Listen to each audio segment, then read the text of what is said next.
Baxın, ümumiyyətlə, müqəddəslik məfhumuna belə bir irad var ki, Allahdan başqa müqəddəs yoxdur. Ümumiyyətlə, bu səpkidə irad bildirənlər, mən deyərdim ki, məsələn kökünə varmırlar, nə mənada?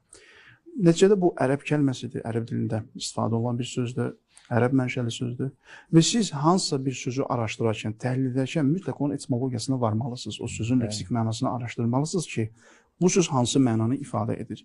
Ola bilər ki, bir söz dilimizə keçərkən məna təhrifinə məruz qalsın. Siz ona əsas gətirib o kəlməyə sözün istifadəsinə etiraz bildirə bilməksiniz.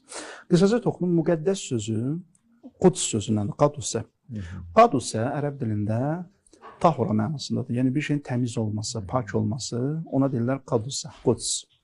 Çünki Quran-ı Kərimdə Allah Taala Hz. İsa barəsində buyurur ki, "Və əyyədnəhu bi ruhil qudus." Biz onu Qudüs olan ruhla dəstəklədik. Yəni nə? Yəni pak olan, təmiz olan. O ki deyirik, məsələn, Quran müqəddəsdir, o ki deyirik, məsələn, filan kəs insan, peyğəmbər, məsələn, müqəddəsdir. Burada məqsəd nədir? Məqsəd budur ki, o şey pakdır və təmizdir. Və pak və təmiz olduğu üçün də ehtirama, hörmətə layiqdir. Quran-ı Kərim pakdır.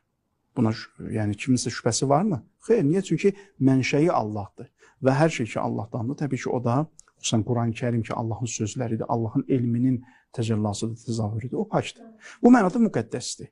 Və müqəddəs olmağı nə deməkdir?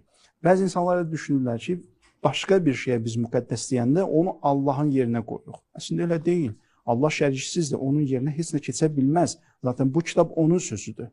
Bu kitab onun sözüdürsə, bu onun yerinə necə keçə bilər?